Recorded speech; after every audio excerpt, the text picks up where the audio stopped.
நண்பர்களுக்கு வணக்கம். நான் தங்கராஜா பேசுகிறேன். 2ஆம் கட்டிலேருந்து. பாருங்கள் நண்பர்களே, நம்ம வீட்டில் முள்ளங்கி எந்த ஸ்டேஜ் வந்திருக்காங்க பாருங்கள். நல்லாவே ஹைட் ஆகிட்டாங்க.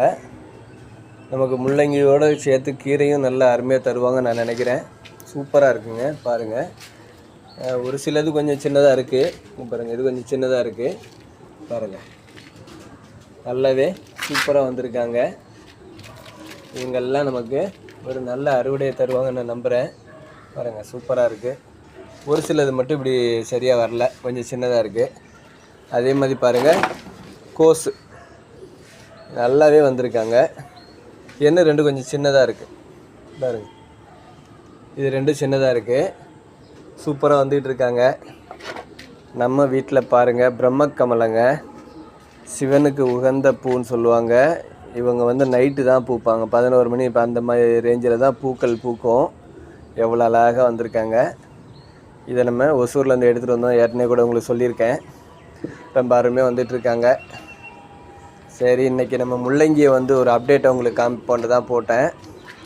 கண்டிப்பாக நண்பர்களே பாருங்கள், நான் ஒரு சின்ன க்ரோ பேக்கில் தான் வச்சுருக்கேன். இது பாருங்கள், ஒரு சின்ன பாட்டில் வச்சுருக்கேன். கண்டிப்பாக நீங்களும் இதை மாதிரி முயற்சி பண்ணுங்கள். முள்ளங்கிக்கெல்லாம் ரொம்ப பெரிய இடம் வேண்டாங்க. நீங்கள் வந்து வெயிலும் உங்களுக்கு நிறையா கொடுக்கணும்னு அவசியம் இல்லை. ஒரு ஆஃப் சைடெலாம் இருந்தால் கூட போதுமானது. கண்டிப்பாக நீங்களும் முயற்சி பண்ணுங்கள் நண்பர்களே. நான் இதை வந்து முதல் முறையாக தான் நான் இதை முயற்சி பண்ணியிருக்கேன். எனக்கு இது ஒரு பெரிய வெற்றின்னு தான் நான் சொல்லுவேன். ஏன்னா முள்ளங்கி நம்ம வீட்லேயும் காய்க்குமா அப்படின்னு நான் யோசித்த நாட்கள் நிறையா உண்டு. கண்டிப்பாக இன்றைக்கி நம்ம அதை முடியும் அப்படின்ற ஒரு ஸ்டேஜுக்கு கிட்டத்தட்ட வந்துட்டோம்.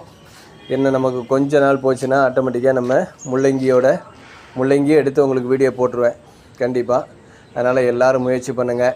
கண்டிப்பாக ஒவ்வொருவரும் இந்த தற்சார்பு முறையில் நம்ம இந்த மாதிரி காய்கறிகளை விளை வைக்கும்போது நமக்கே ஒரு சந்தோஷம் கிடைக்கும். அது மட்டும் இல்லைங்க, நம்ம அடுத்த சந்ததிக்கு ஒரு பெரிய ஊக்கத்தை கொடுக்குறோம், நல்ல வழியை காட்டுறோன்றதில் மாற்றுக்கருத்து இல்லை. கண்டிப்பாக முயற்சி பண்ணுங்கள் நண்பர்களே. நம்மளுடைய குழந்தைங்களுக்கு தற்சார்பு முறைகளை சொல்லுங்கள். இந்த மாதிரி வீடியோக்களை பார்க்க நம்மளுடைய சேனலை பாருங்கள், சப்ஸ்கிரைப் பண்ணுங்கள், சப்போர்ட் பண்ணுங்கள். மறக்காமல் பெல் பட்டனை தட்டி விடுங்க. தேங்க்யூ, பாய்.